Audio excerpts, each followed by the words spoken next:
Well,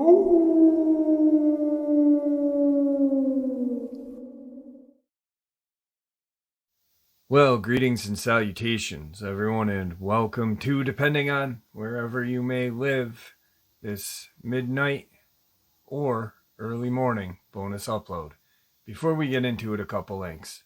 As many of you know, I rely on Patreon, PayPal, channel membership, and the merch to help the channel to continue to grow and go. Links to Patreon, PayPal, and channel membership is in the description below. Merch displayed directly under the video. Also, Dogman Frightening Encounters, Volume 1 through 3, the audiobook versions. They were written and researched by Tom Lyons, narrated and produced by me, Jeff Nadolny.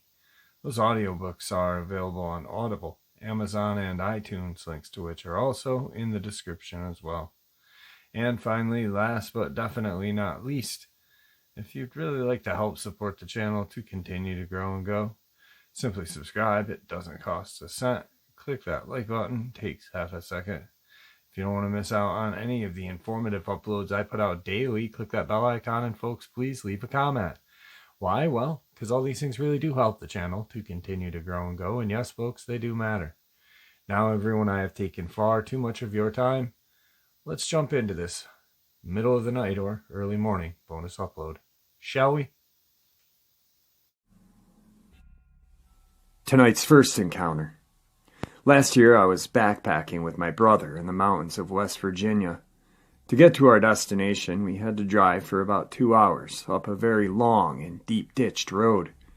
After reaching the mountain, we got all the gear out of the car and started our hour-long hike into the woods.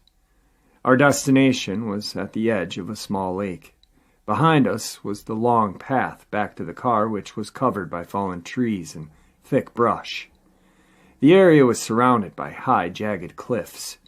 After about an hour of resting, we set up camp and started a fire. We proceeded to cook as the sun set over the large rock walls across the lake from us. Just after the sun went down is when the strangeness began. Every half hour or so, my brother would hear what he said were soft footsteps coming from the trail behind us. I was really tired and kept blowing it off as a joke.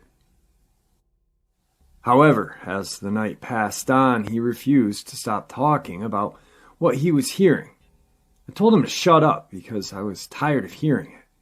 At around 11 at night, the situation became more bizarre. I had nodded off with my head propped on a log. Then suddenly a large crash could be heard from across the lake. My brother and I both got to our feet and grabbed our shotgun and .44 mag and walked to the edge of the lake to see if we could spot what had made the noise. After a minute of staring into the pitch-black night, we decided to go back and lay down. We both thought it must have been a loose boulder that had fallen off the face of the ridge. That was until my brother told me to stop in an abrupt whisper. "Look there," he said, pointing towards the ridge to our left. It was then that I realized my brother really was hearing things all night long. About 100 yards away from us in the tree line was a figure that looked to be at least 10 feet tall with glowing golden eyes. Paralyzed with fear, my brother and I watched as the large figure swayed back and forth, never taking his eyes off us. "Let's get the fuck out of here," my brother yelled while shooting a round from his .44 into the lake. At this point, the figure stopped and stared. Its eyes seemed to get larger and brighter. Then, just as quick, the eyes were gone. We immediately started stoking the fire as fast as we could, not knowing if the figure would return. We decided to stay up all night, taking turns adding logs to the fire. After an hour or so, we heard a faint rustling in the brush. The rustling then stopped, when all of a sudden this thing roared out of the most terrible scream that we had ever heard. We grabbed our guns and gear. It was time to leave. We both started to sprint into the darkness with our lights turned off. We ran into the woods for at least 10 minutes until the two of us were out of breath and stopped. We turned on our lights to find the path and listened for the creature. It was moving towards us. We could hear the pounding of footsteps and branches snapping. This time the lights stayed on as we ran non-stop, tripping over obstacles until we reached the car. The two of us threw our gear into the vehicle and locked the doors behind us. My brother was shaking with fear and fumbling for the keys. Just as he got the keys into the ignition, a loud scream from the creature blasted from the darkness. He started the car and gunned it. I don't know what the fuck that thing was. All I can say is that I will never return to those woods to find out. Tonight's second encounter. I don't like the term researcher, so I would say I'm a Bigfoot enthusiast who has read a ton of books on the topic, seen every documentary, listened to many Sasquatch podcasts, and have backpacked into what I consider a very active area in North Georgia. Haven't seen a creature, but I had two unbelievable experiences this year. The first experience happened at a campground. I was awakened at around 4 a.m. by a pack of howling coyotes. About 3 seconds after the coyotes started howling, all of a sudden this roaring Yahoo type of scream that sounded like it was coming from all sounds completely drowned out the coyote. It was so loud and powerful that I could feel the vibrations coming through the ground, through my sleeping bag, clearly. Nothing I had ever heard before.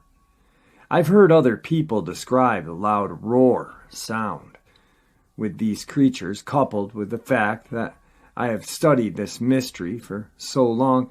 I knew right away that it had to be a Bigfoot. This roar was so loud that the creature couldn't have been more than 100 yards from me, which is a little strange in itself because one side of the campground was a pretty busy road, but nonetheless, the area in general of this campground is surrounded by forests.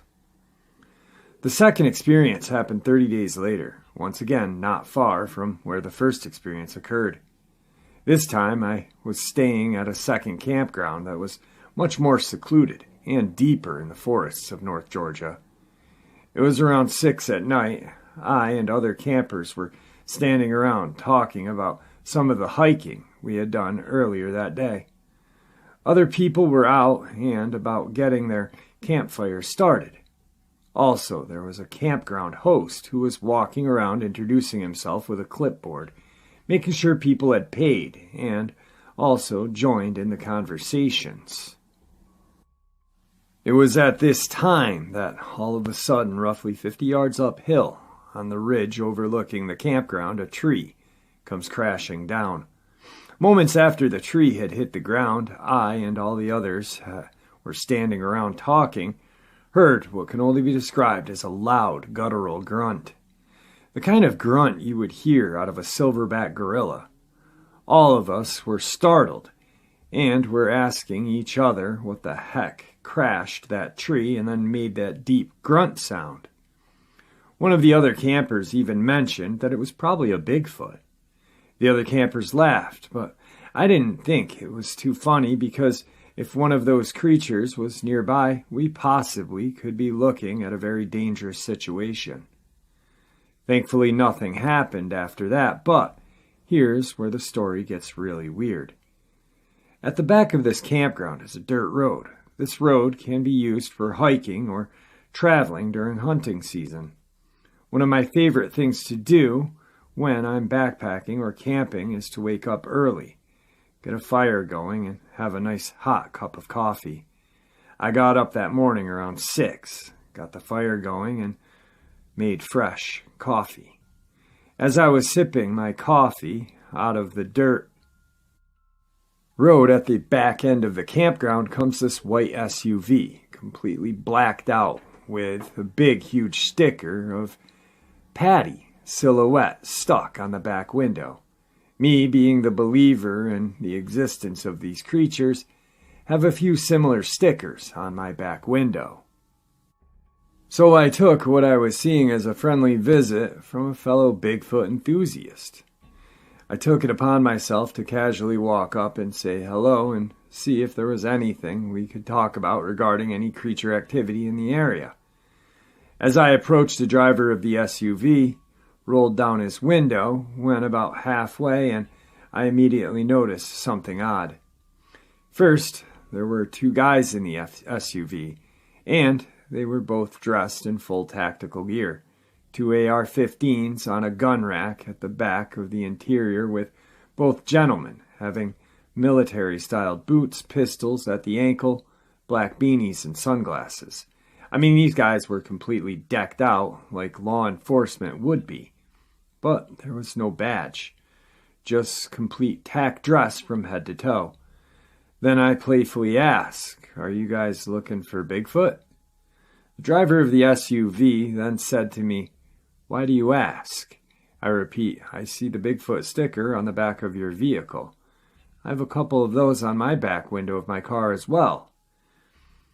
The reply I received was very strange. The driver just looked at me without saying anything, and then the passenger guy, in a very stuttering kind of manner, said, "It's just a practical joke sticker for my girlfriend."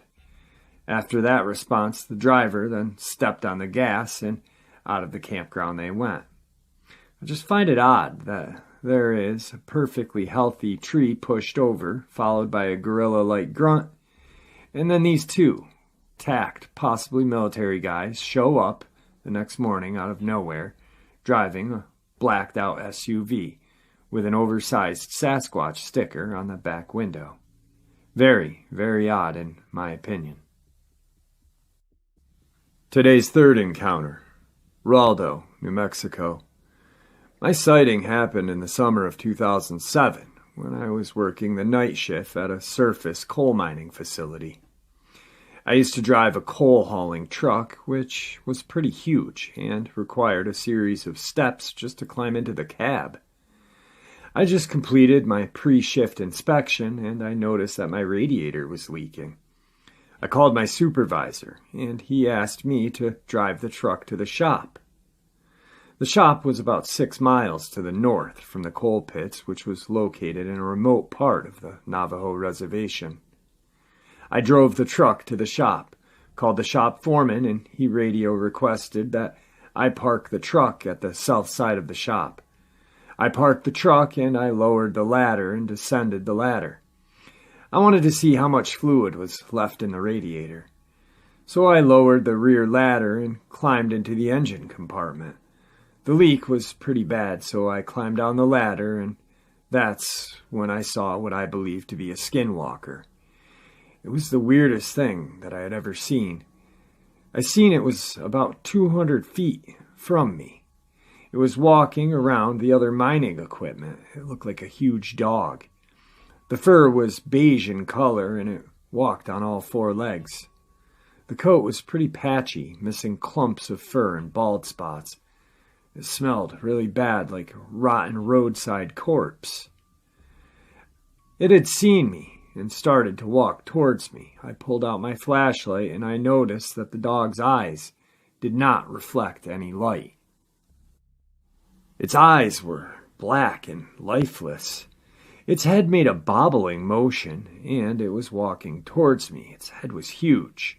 It looked like a bull mastiff, which was my first impression. I initially thought, this is a huge dog, and it's probably sick and hungry.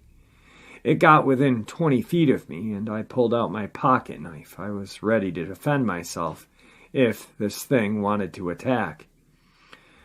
I started to walk carefully towards the shop and kept my eyes on the creature. It followed me, paralleled my every step. Its walk wasn't natural and fluid like a normal dog. It moved in an unnatural way.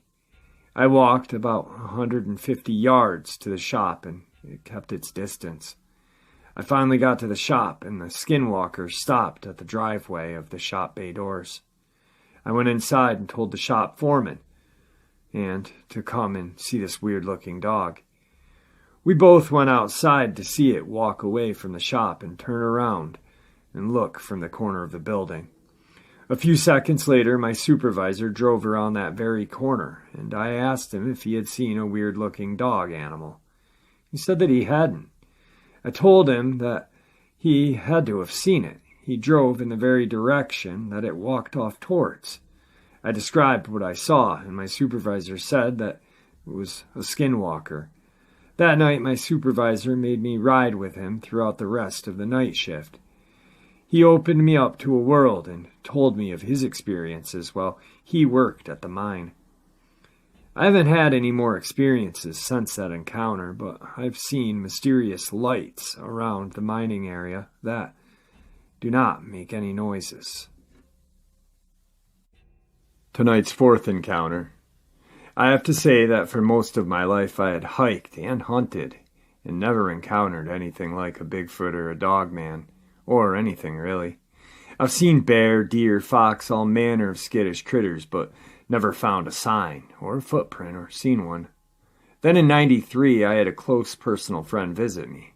He and I were having a good time catching up, and somehow the subject of Bigfoot came up. I told him that I didn't believe in it, that I had been all over what was supposed to be Bigfoot hotspots, and I ain't seen a damn thing.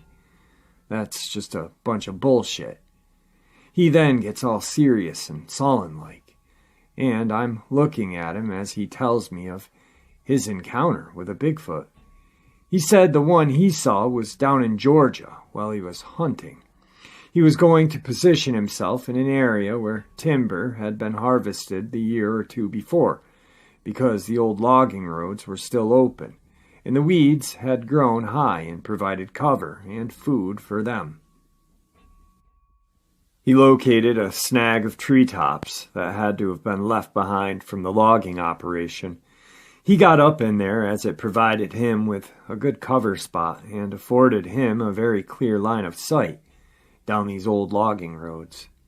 So he settled himself in. It was about 3 p.m, so he poured himself a cup of coffee and took out a snack bar. As he relaxed a bit before he needed to get serious about being all stealthy. He said he had finished eating his snack bar and was about to light a cigarette when he noticed what appeared to be a man come out of the tall weeds, who started looking around at the ground like he was looking for tracks. He also noticed that while it had the correct features for a human, 2 arms, 2 legs, 1 head, the head seemed odd. He described it as not having a discernible neck, and the trap muscles looked like they went to where the ears should be on a normal person. He sort of thought that was odd, but at this point he's still under the impression that it's just another hunter, and he's all bundled up. It is the mid-30s. So, my buddy doesn't really concern himself too much with it. The guy's just looking about, and he doesn't see a sign of a gun on him. He could be out scouting or something. Then he noticed that he suddenly had crossed the road and gone into the tall weeds. Now, they are brown, as it is late in the season and right after Christmas, but they provide some very good cover. Now, my buddy is a little concerned because there's what he believes is a human right in the immediate area he's hunting. And take my word for it, nothing will upset a hunter more if someone is messing up his hunt. Well, this guy isn't right there. He could be hit by a bullet. My buddy isn't his normal tree stand shooting downward. He's on the ground and shooting level in an area that has been clear cut. Now, at this point, my buddy is trying to decide if he needs to relocate, just leave or what, because it was going to be time for the deer out here to be headed back into the woods, and if he's going to get a good shot at them, then he needs to be ready.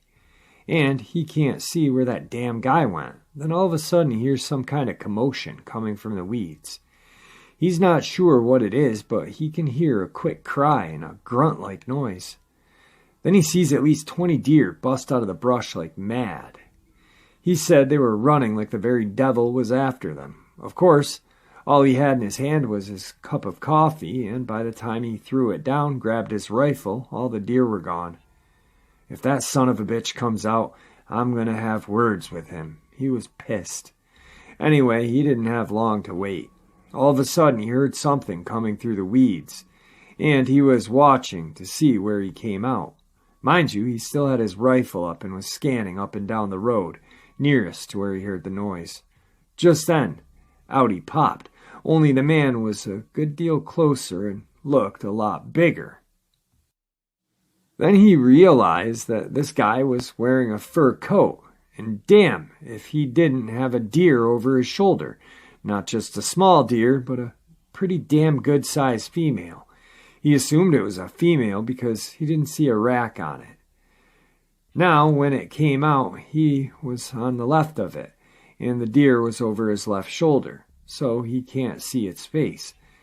Anyway, just as he's about to stand up and call out to him, the damn thing turned to the left. And when he did, he said he thought he was seeing things. It was no man, and it looked around like it was making sure it was alone. He said he almost messed his pants up because the thing looked right at him, and the pile he was in, and then back the other way again.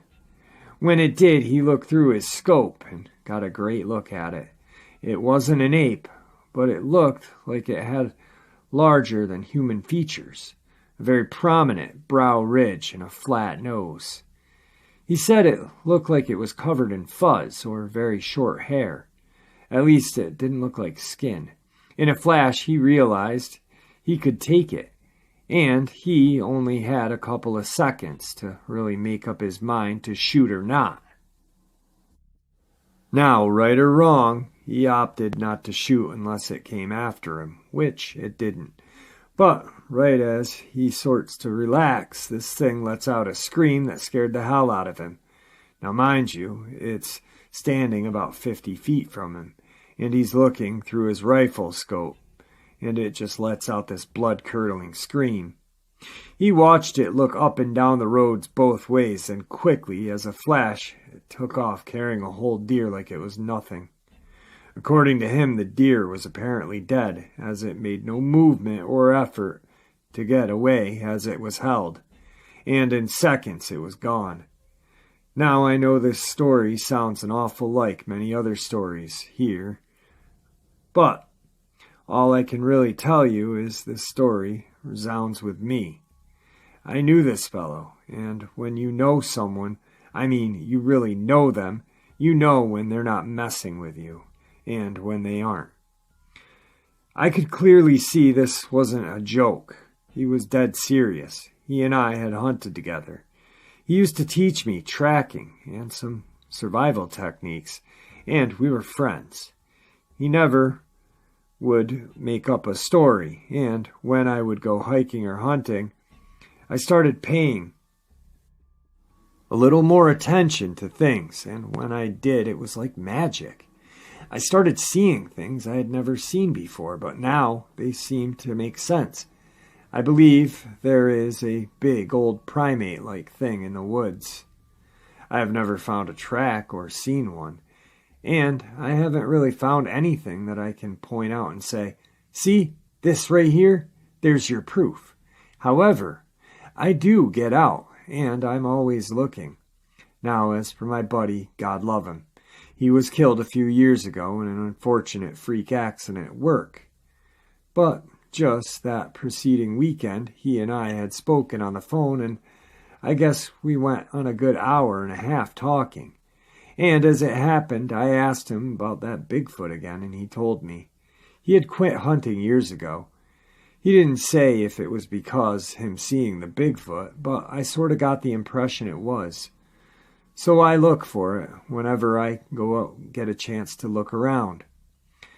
I don't want to offend anyone, but I'd like to say that I would like to shoot one and bring it in for a real analysis and have scientists verify that they are real.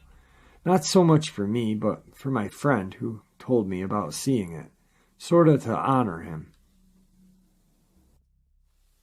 Alright, I'm gonna just stop right there quick before I go on to the last encounter, but that guy's a fucking asshole. That's just like shooting a Bigfoot for fun. Just, I mean, yeah, your buddy died in an accident. That sucks, that really does suck. But to go out and shoot a Bigfoot for your buddy's memory or whatever. What a fucking toolbox. Anyway, on to the next and final terrifying encounter. When I was a boy, my mother and I lived with my grandfather, who had a farmhouse in the rural location of southwestern Pennsylvania. My grandfather was a handyman who also worked a small blacksmith shop in his old barn. My grandmother had died before I was born, and my father had also passed away while serving overseas in the U.S. Army. Beginning in the summer of 1946, we noticed strange howling sounds coming from the woods that surrounded the property. The activity came at night and was very frightening when the howling came close. The sounds didn't seem to bother my grandfather, though my mother and I were shaken when it would begin. The sounds continued off and on for about a year, but we never noticed any animals. My grandfather and I would hunt for deer and squirrel in the woods during the colder months, but we never saw any signs of unusual animal activity. One late afternoon in spring of 1947, I was helping my grandfather in his shop when I noticed something moving around the edge of the woods, near an area where my grandfather had a few junk cars and other items. It was about 200 feet from our location, but I clearly noticed someone or something moving around. I told my grandfather to look. He walked to the door, lit his pipe, and said nothing. After a minute or two, he turned around and got back to his work. About that time, this thing moved into the woods and disappeared. I couldn't judge how big it was, but it sort of reminded me of magazine pictures I had seen of a large ape that was said to inhabit the Asian jungles. Later that evening, I told my mother what I saw. She was shocked because she knew I wouldn't lie to her, and that the howling sounds had been closer lately. I also told her that my grandfather's response when I pointed out to the creature. She immediately stood up and walked into the sitting room in order to ask my grandfather what it was. He started to shake his head slowly and said that he was hoping that we wouldn't see it, because he was worried we would be scared and leave him. After assuring him that we would never leave him, my mother again insisted that he tell us what the creature was. He looked away, took a deep breath, and said, "It's a dark walker," and said that they live in the woods for many years. He said native Indians called it a stone spirit, and they thought that it was an evil spirit who would appear when someone was about to die. The last time he had seen a dark walker was the night before my grandmother died.